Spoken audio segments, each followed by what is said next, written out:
Are you going to run out of money because of healthcare costs in retirement? Oh my goodness, don't you hear the studies? We're all going to run out of money because of healthcare costs in retirement. No, no. Stop preying on the fear of soon to be retirees, people in the investment industry. It started to tick me off, actually. It boggles my mind the level of playing on people's fear of running out of money, keeping them from enjoying their retirement, their well-deserved retirement, enjoying the money they've squirreled away.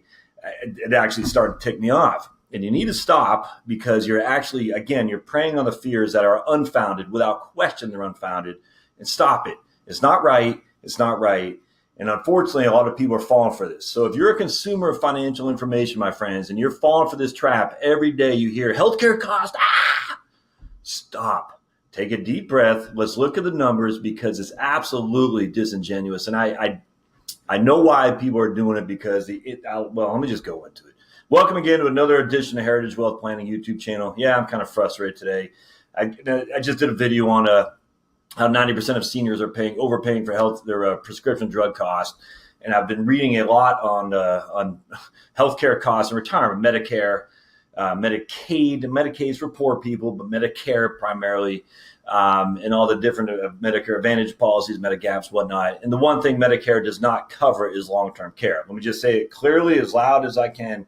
Medicare does not cover long-term care. It says it right there on page 4 of your Social Security statement. Medicare does not cover long-term care. So if you think Medicare covers long-term care and you've watched this video, you can no longer think that. Please look at your own Social Security statement. You'll see very explicitly it does not cover long-term care. Does Medicaid cover long-term care? Remember, Medicaids are indigent people, poor people essentially, not essentially, literally.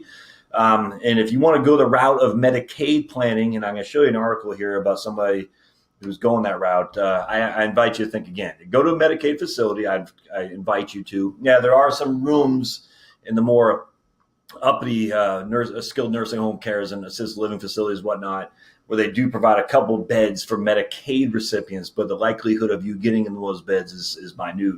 If you ever been in the military, it was like space available. You ever heard that? And that means if they have the space and you're in and your number is chosen, you'll get the room. That's for sure. But the likelihood of your number being chosen is so minute, it's not worth even planning for that.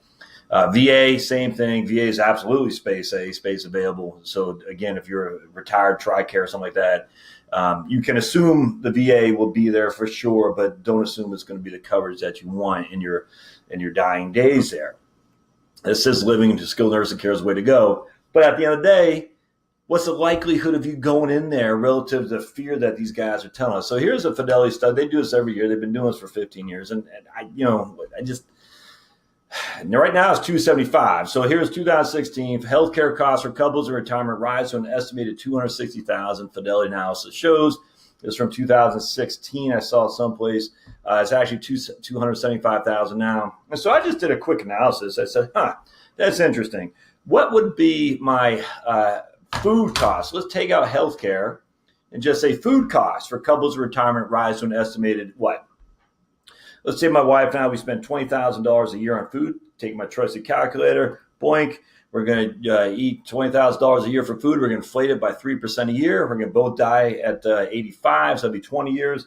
And our future value on that would be $771,000. How come no one ever says food costs? It's weird. So basically, if we have $771,000 of total cost in food, we're able to back that up for inflation. I get all that. So let's just say food costs $500,000 for just simplicity. You never hear food care cost of couples retirement rise to an estimated $500,000. You never hear that. Never do, which is funny, because food is more important, frankly. Because I hate to say it, but if you don't eat, you're going to die. So why do we do this? Well, because we're playing on the fears of people that they need to do more than what they're already doing to prepare for retirement, where they're going to be dying in a grave eating ramen noodles someplace in a pit. And it's bothersome to me. So let's look at this study that Fidelity does, because I think it's interesting. Actually, I want to go back to this one right here, because this is a similar one. Boston College Center for Retirement Research. And I'm a huge fan of these guys over there at BC on their Social Security stuff. I'm not a huge fan of this mentality here at all. in the lease. And again, this is from February 2010. You can look up if you want to see more recent one. That's fine. But here's healthcare.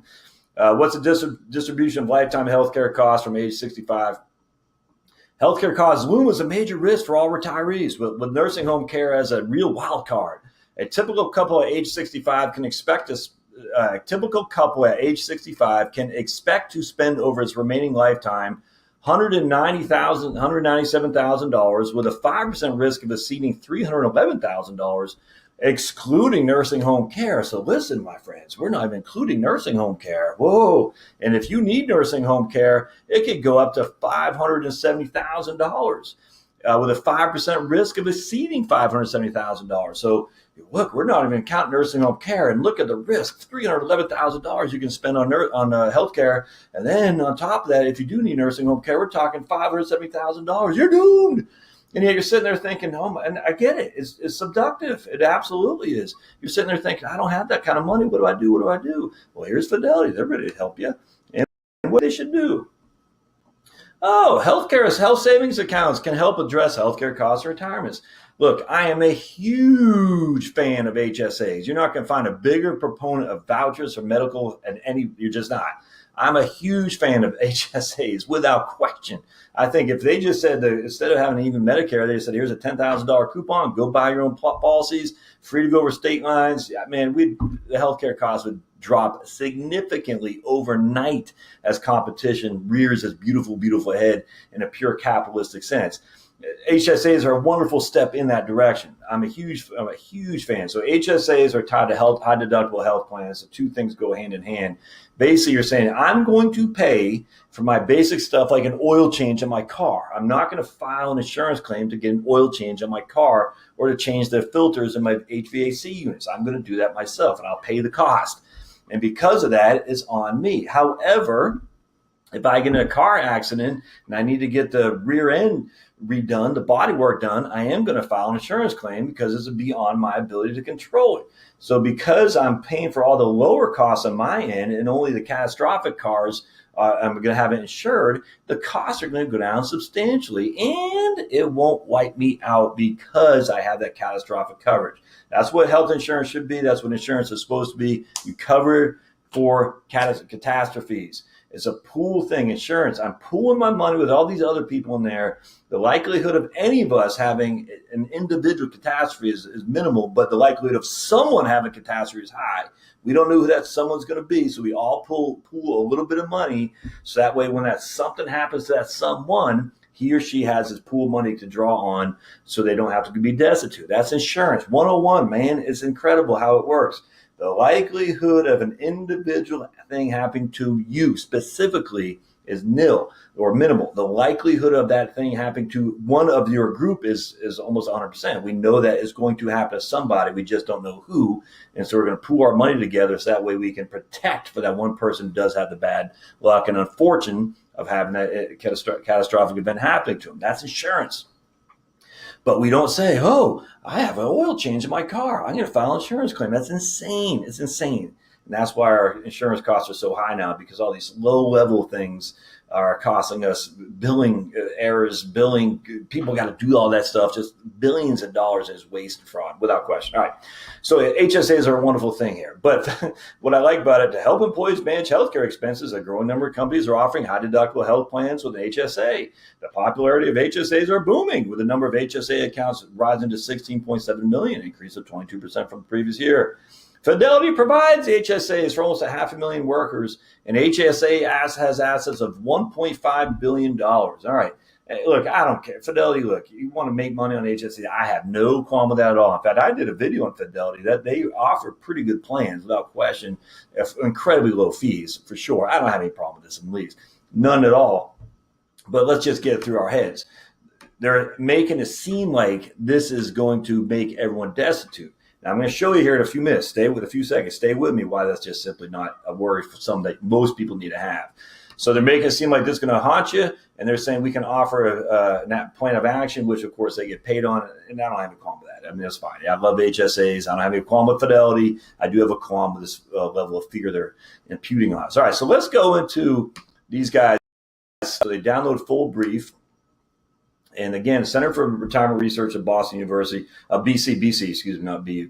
This is from March 2010. It's going to be the same. Nothing has changed. And so what we say, the major healthcare expenses retired households face include premiums for Medicare Part B and Part D, which covers drug-related expenses, prescription drug plans, like I just talked about in a video a few minutes ago, premiums for Medicare Part D, Medicap, and retiree health insurance premiums, co-pays related to Medicare covered services for those expenditures not fully covered by Medigap or retiree health insurance, eyeglasses, dental care, health insurance, hearing aids. And so you're paying premiums for your Medicare Advantage, for your Medigap, for your co-pays, your co-insurance, your premiums for Part B and Part D. Those are the major health expenses retired households face as those premiums. There's no getting around those. If you're going to be on Medicare, you're going to pay those premiums. There's no getting around it. Basically, it's $40 a month for Part D, which is prescription drugs. I think the average, the premium right now is about $134 a month for Medicare Part B. So anyone, every single person out there on Medicare right now is paying a minimum of about $180 a month per beneficiary for their Medicare coverage, without question. That's not debatable. Now, if you start making more income and you have more modified adjusted gross income, which I've talked about in 1,000 different videos on the Heritage Wealth Planning YouTube channel, your premiums could go significantly higher for sure. But just every Joe Snuffy out there and Jane Snuffy out there is paying about $180 a month just in premiums alone. That does not cover co-payments. That does not cover deductibles. That does not cover your premiums for Medicare Advantage or Medigap. It doesn't cover any of that. It just covers your premiums alone. So when you factor on that, that's where the bulk of the cost comes. Now, they do say the main source of retired household health care costs are co-payments for Medicare covered, but we already talked about that. Long-term care cost can be quite significant. All right, so this is what I want to talk about. This is where we're trying to get people are trying to make people nervous. Long-term care costs can be quite significant, and your long-term care cost is not covered by Medicare. So listen to this, critically important. I remember this from 2010, and the numbers have actually dropped since, but about 1/3 of individuals turning 65 in 2010 will need at least 3 months of nursing home care. All right. So 33% of individuals turning 65 in 2010 will need 3 months of nursing home care. Does that mean anything to you? 90 days. That's the elimination period for most long-term care insurance policies. In fact, nowadays it's probably 180 days simply because they got to get the premiums down. So a lot of people who have long-term care are going to have an elimination period of 180 days, which is 6 months. It used to be 90 was a default because most people needed long-term care facilities for 90 days, which the bulk is picked up by Medicare. That's exactly right. 24% will need it for more than a year. So remember, of the people turning 65, all right, so that's a subset of the population as a whole. 24% will need it for more than a year. That's long-term care, nursing home care. Now, that could be home health care as well. And only 9% will need, again, this is 2010. It's changed since then. 9% will need it for more than 5 years. All right, so just let's go on these numbers. And it's not nearly as bad today as it was back in 2010. All right, so let's just say you're one of the 24% from 2010 who need it for 1 year. How much does it cost? The annual cost for nursing home is $71,000 for a semi-private room. All right, so there's a 1 in 4 chance if you hit 65 that you'll need, and again, this is older now. The numbers are better today, but let's just go over this. A 1 in 4 chance if you need nursing home that you'll spend $71,000 on. That's the average. All right, $71,000. There's only 1 in 4 chance. How do you protect yourself from that? Well, you ever heard of savings? Crazy, right? I mean, it's not insurance, it's savings. Just put some money on the side for savings. Crazy. Alternatively, employing a home health aide, which a lot of people are starting to do more and more, costs about, for 5 days a week, costs about $22,000 a year. Medicare pays a maximum of only 100 days of nursing home coverage. Nursing home care, Medicaid, again, that's for poor people. Support for long-term care is subject to strict income and asset limitations. So I want to point this out. Now, I'm going to show something a little bit more recent. About 1/3 of individuals, now that sounds high, will need some form of nursing home coverage. Okay. Will your long-term care coverage cover that? Nope. Nope, they're not, because you have what's called an elimination period of a certain amount of time. The deductible. Medicare will cover the first basically 90 to 100 days, as we talked about. So the vast majority of people are not going to need any long-term care at all. They're just not. Now, the 9% of the people, and again, it's really about 5% today, and I'll show you that in just a second, who have it over 5 years, those people are going to need, they're going to be in a world of hurt when it comes to the long-term care, because if they don't have a long-term care insurance policy, the catastrophic situation is going to doom them. I know that for a fact. I've had many clients who needed long-term care policies, but I've had many, many, many, many more who had long-term care policies and never used it for sure. All right, so let me show you something else now. I thought this was pretty interesting. Right here. How many seniors really end up in nursing homes? And this is from 2016, and so we got a little bit more population. A little bit more studies on this. According to U.S. Bureau of Census, slightly over 5% of the 65 plus population occupy nursing homes. Oh, what happened? Oh, gotta get that out of the way. Come on, man. All right, there we go. Slightly over 5% of the 65 plus population occupy nursing homes, congregate care, assisted living, and board and care homes. And about 2% are in the nursing home at any given time. So going back to one, 24% needed for more than a year, but is that the same 24%? Can that not change? All right, so that's the issue. So I take a little bit of umbrage with this BC report, because I do believe that there's a rotating person, that some are in the nursing home, some are out, some are in, some are out. So according to U.S. Bureau of Census, slightly over 5% of the 65 plus population occupy nursing homes. That's it, 5% of the over 65. And 4.2% are in nursing homes at any given time. The rate of nursing home use increases with age from 1.4% to the young old, 65, probably about 70, to 24.5% of the oldest old. Almost about 50% of those older than 95 are living in nursing homes. So that is what's skewing this number right here, is that the vast majority of those people are going to be over the age of 95. Now, I'm not saying for you to jump off a bridge at 94 years old, but I am saying let's think this through now. What is the likelihood that you're going to survive till you're beyond 95? And even if you do, only 50% of those beyond 95 are in a nursing home. Now watch this. As the baby boom generations, and many are considered whether they need to have long-term care insurance, one of the first questions that it asks is, what are the odds I will end up in a nursing home? What percentage of today's elderly need this type of care? First, 5% of the older population lives in nursing homes with an average life expectancy of 6 months upon entrance. Average life expectancy. All right, so 5% of the older population lives in a nursing home with an average life expectancy of 6 months. That's it. Second, you can assume that all things being equal, we can expect an equal proportion of baby boomers residing in nursing homes at any given time.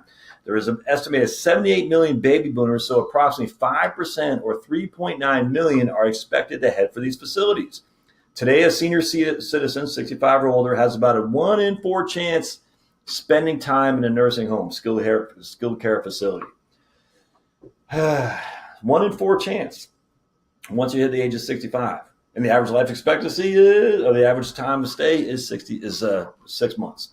Third, and where the predictions about baby boomers and nursing homes get a little bit fuzzy, the types of facilities available to the elderly are increasing. For example, 10 years ago, the elderly lived in a home, residential or nursing home, skilled care, and that was it. Now housing options for elders are becoming increasing due to the introduction of custodial care facilities, adult daycare, and assisted living facilities. They're popping up all over the place.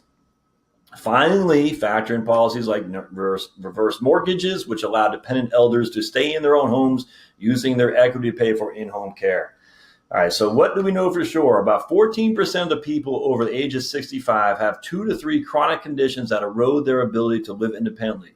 While we might not know exactly how many baby boomers will reside in a nursing home, we do know that about 14% of this population will become vulnerable enough to require extra care. Based on that statistic, we can expect nearly 11 million vulnerable baby boomers requiring assistance. And And so that's what I'm talking about. So yes, some of you are going to need care. I don't deny that.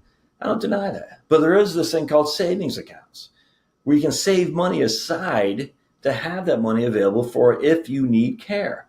All right. It's not hard to do. You just put the money aside and you say, I'm not going to touch that. I'm going to self-insure. That's my method of paying for the skills I need. And by the way, if I don't need it, that money could go and be transferred to my heirs because the likelihood of I needing it is quite small. It's quite remote. Certainly so much more remote than these kind of studies that say, oh my goodness, we're all going to. The bulk of that is already built into your plan. Medicare, Part B, Part D premiums, co-insurance, and all these things, co-payments, And so I'd sit there and I'd say, why are we scaring people to say they're all going to be in nursing homes? It's just not factually correct. Why are we scaring people to say they're going to be destitute? It's just not factually correct. It's not. At the end of the day, too, worst case scenario is you sell your home and you go to nursing care. Okay, say your home's worth $250,000. That'll get you a lot of coverage. That'll get you 4 years of coverage, depending on where you live. So if your average person, let's just say it's not even close to the average. If say the average person needs a year of nursing home care, and it costs, we'll say, $80,000. Well, you got a home, you got home equity, you got a home. If you don't have a home, you got savings. If you don't have savings, well, hopefully then you're going to be on Medicaid, which is too bad, but you still can pay somebody to come in and help you. I know it's not a right answer for everybody, but at the end of the day, there's a lot of different options out there than just worrying sick. And I can't tell you how many retirees do that. All right. So lastly, I want to show you here. I thought it was pretty interesting. This is elder somebody law in Florida. So he talks about Florida. There are 4.7 million senior citizens utilizing nursing home care, 730 assisted living facilities, 1.4 skilled nursing facilities, nursing home. There are about 16,000 nursing homes nationwide. Okay. Let's see. I want to tell you about 10,000 Americans turn 65 every day. 5% of older adults age 65 living in a nursing home. Again, 5% of older adults live in a nursing home. Of those, about 50% of nursing home residents are 85 or older. 35% are the age of 75 and 84, blah, blah, blah. Let's see, we are talking about one. While only 5% of nursing or of older adults are in a nursing home in any given specific point in time, about 25% of older adults will require nursing home care at some point. Again, the average time is about 6 months, as we talked about. Approximately 30% of nursing home residents will recuperate and move back in their communities. 36% leave nursing homes because they are being transferred to another nursing home or hospital. Unfortunately, about 25% will exit a nursing home only when they have died, and 10% will leave for other reasons. So the vast majority of people who are in nursing homes don't end up there for sure. That's just a fact. But I want to point this out. Nursing home care is undeniably expensive without long-term care insurance. Medicaid planning has become essential to all but the wealthiest people in Florida. All right, I want to get off him because I don't want to hammer him too much. All right, Medicaid is for poor people. If you're not poor, don't plan for Medicaid. There are people who have no assets, who need the help of the government. The idea that I'm going to give away my assets so I can plan for Medicaid, I just find I find it offensive. And I'm sorry if you feel this way. If you disagree with me, it's not. If you've been blessed to live in this country, have savings, and you can't afford, $100,000 of nursing home coverage, even if that were to come to fruition, I just find that to be offensive. That we're going to say we're going to squirrel away our money over here, hide it from the government so we can get a Medicaid facility. A couple of things wrong with that is you've been blessed with have the assets available to you. Two, you've never even been in a Medicaid facility. They're not pleasant places, my friends. Go to one and see if you want to go there yourself. I'm telling you, the answer is no. Thirdly, what's wrong with spending your assets that you accumulated for your own, not luxurious, but at least a more comfortable stay? I just don't understand why this is. But we were allowing people to take advantage of the tax code to hide their assets so they can qualify for Medicaid. Don't do that. It's wrong because there are people who need that money, and Medicaid is dying on the vine as we sit here today. It doesn't have nearly the kind of revenue coming in as going out, not even close, because so many people are abusing it without question. Medicare is hurting too, and Medicare is wonderful to reduce the catastrophic cost of insurance costs to senior citizens who can't go back to work anymore. And so the more people are abusing these things, the more you're putting the emphasis on the lower income people who are not going to be able there to get coverage when they need it most. So don't do that. There are lots of different strategies we can do to make sure that you have the coverage you need without breaking the bank. But let's not pretend we're paupers so we can get Medicaid. Just don't do that. All right. At the end of the day, that's my soapbox. But at the end of the day, what you should do is you should squirrel away a little bit of money on the side and I have long-term care insurance, my friends. I'm 47. I do have long-term care. And the reason is because if something were to happen to me and or my spouse, my wife Charlotte, and we needed long-term skilled nursing care, my family would be destitute. We couldn't afford it. You should get long-term care when you're young, when it's cheap for sure. That way that risk is now being put back in that community. Remember that? We said all these people are in the community in a pool. They're all funding the pool, and somebody's going to get hit with a catastrophic issue. We just don't know who that one person is. So I'm part of this huge pool of other people funding this. In case that were to be me, I want to make sure I'm covered because there's no other source of income for my wife. If I got hit with a stroke or something like that, she's going to be destitute and have to file bankruptcy just like that. Now, when you hit 65 and above, and hopefully your house is paid off and all these other things, and you can't afford long-term care insurance anyway because it's so doggone expensive, well, at that point, you don't need to sweat it because the likelihood of you using it is small, minute for sure. The likelihood of me using it is small, minute for sure. But it's cheap because I was so young when we bought it. And so I look at the likelihood of me using it versus the catastrophic event were it to happen versus the risk of that happening. And for me, it's worth, I guess $100 a month for my wife and me. That's money well spent, in my opinion. But if it's $500 a month for just you, I don't know about that. So anyway, I just don't worry too much. Now, you should get a full-fledged financial plan to look over all ins and outs of all the things you got with Medicare, all your health insurance needs, your current situation, whatnot, absolutely. But don't worry so much. Relax, take a breath. It's going to be okay. And if you can get long-term care, please don't take this. I'm telling you not to. I'm not. I'm just saying at the end of the day, if you can't or you wish you would have got it, I think at the end of the day, there are other things you can do to prepare and just still be comfortable in retirement without just worrying so much. All right. If you like this, please subscribe below. Don't forget to subscribe. Thumbs up, always helpful. I mean, if you want to give me a thumbs down, apparently YouTube takes thumbs down into consideration too. And they say, hey, this episode's getting a lot of content for sure. Don't forget to hit the little bell notification down there. All my other stuff at heritagewealthplanning.com, my blog, my YouTube post, my podcast, you can find those all at heritagewealthplanning.com. Don't forget to subscribe. We'll see you next time at Heritage Wealth Planning. Thanks, guys.